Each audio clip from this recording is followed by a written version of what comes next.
In the 1900s, brushing teeth was not a very popular habit in America. And with the growing number of rich people during this period, which resulted in consuming too much sugar and sweets, this contributed to the common issue of yellow teeth. It was not a good opportunity for companies to invade the market with teeth care products at the time though. This is because it was a hard thing to convince people to adopt a new habit of brushing their teeth, and yellow teeth were not as embarrassing after all. This was until someone called Claude Hopkins, who is considered one of the greatest marketing pioneers, started a campaign for a toothpaste called Pepsodent. A decade later, teeth brushing became a ritual for more than half of the American population due to the great idea of this campaign. It took Hopkins a great understanding of habit to come up with a campaign idea that can change the lifestyle of millions of people. Today we will speak about habits, why they are formed, and what are the methods to change bad habits or create new ones. Welcome to From Nerd to Fun, and let's begin right now.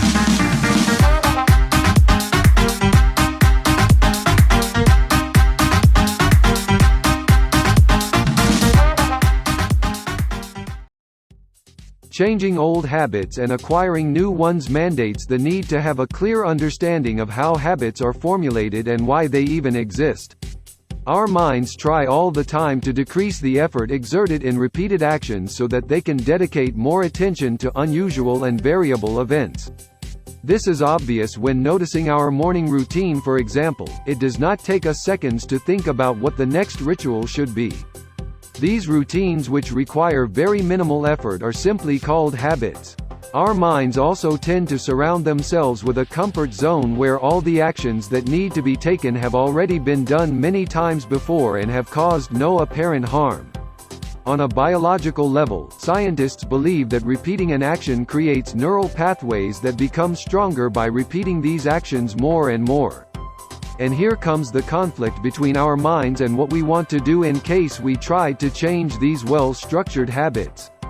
This was easily proved by monitoring the rats while chasing their cheese in a maze.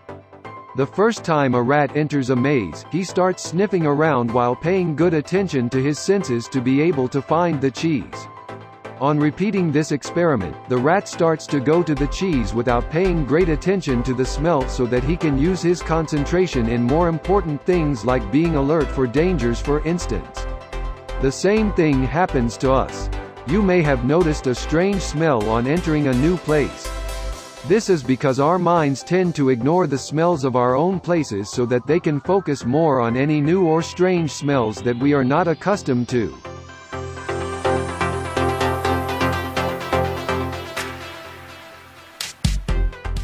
In terms of having a good understanding of the formation of habits, we need to learn a very important subject called the habit loop.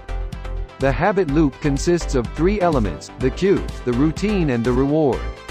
The cue is considered as the trigger that initiates the need to start doing the routine, and the routine is practicing the habit itself, and the reward is the good feeling acquired after this practice. Knowing the right cue for a specific habit is crucial when it comes to product marketing, and this is what Claude Hopkins dedicated his time to through research and surveys. He found that most people already have the need to remove the plaque from their teeth.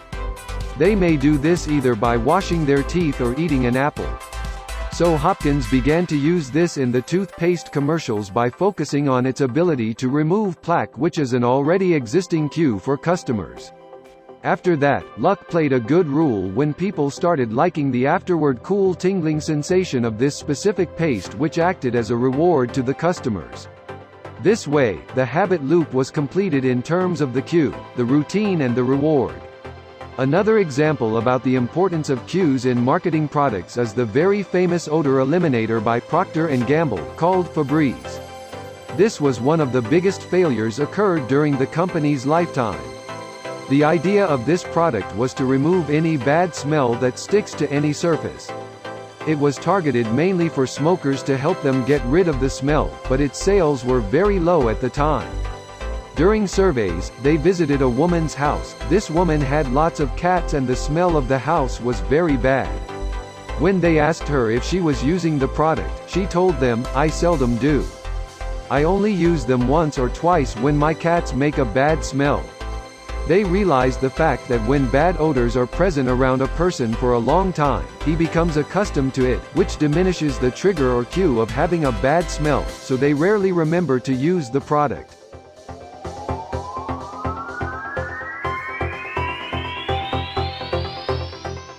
Another form of habits is accepting things, like the way they are without ever stopping to ask about the reason behind it. One time there were a newly married couple, and one day, when they began eating lunch, the husband noticed that his wife had cut the head and the tail of the fish and threw them away. When he asked her about the reason, she told him, "I have no idea. I used to see my mother doing it this way. I will ask her." When she did that, her mother told her that she does not know either, and she used to see her mother doing it this way. When she too asked her mother about the reason, her mother told her that they used to have small pans, so in order to make the fish fit in it she had to cut the head and the tail off. This habit started to run through the family because no one ever stopped and asked himself about the reason behind it. We can use our understanding of the habit loop to be able to change our habits or create new ones. We do not need to eliminate neither the cue nor the reward to change a habit. What we need is to change the routine itself. So it is more important to understand the cues that trigger the habit and the reward that we receive after practicing it to be able to change it to a new one. The solution lies within monitoring our causes and feelings closely so that we can change the bad habit with another one serving the same purpose. And here is an example to make things clear. If someone realizes that he is consuming a large amount of junk food and it began to affect his shape and his teeth health plus spending a lot of money on it, he should start this monitoring process to pinpoint the cue and the reward. The cue could be that he is often bored at this specific time, or because he wants to take a break from work, or maybe because he meets somebody and enjoys spending time with him. Then he should begin to try new habits that could satisfy each cue of them to find out the new habit that comforts him most and can replace the old one.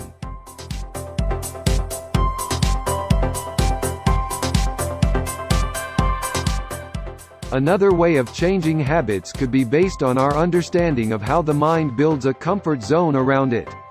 Because our minds are very intelligent, they are always able to provide very good reasons not to create a new habit. The solution is to begin the action of the new habit with minimal thinking, because each time we reason with our minds, we will be convinced not to do it, or at least do it in a different time. So if someone wants to create the habit of waking up early, it is better not to turn the alarm off until he is sitting on the bed. Meanwhile, if he hit the snooze button, his mind will convince him one way or another to get back to sleep.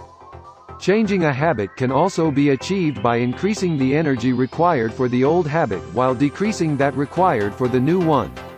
So for example, if someone wants to develop the habit of reading instead of watching TV, he might place an interesting book near his chair to decrease the energy required for reading, while putting the TV controller in a different room to increase the energy required for watching TV.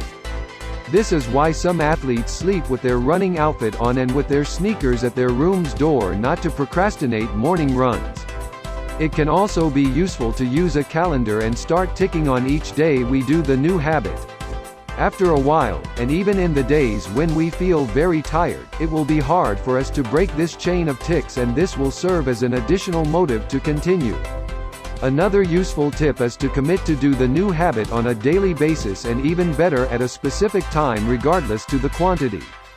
In case that someone practices piano and he dedicates 1 hour daily for it, it is not a good idea to skip practicing in an overloaded day, as this day will surely bring similar days along. It is always better that he practices even for 10 minutes, not to weaken those neural pathways inside his brain. One last way is performing a 21-day challenge. Our minds adopt new habits after performing them daily for 3 weeks.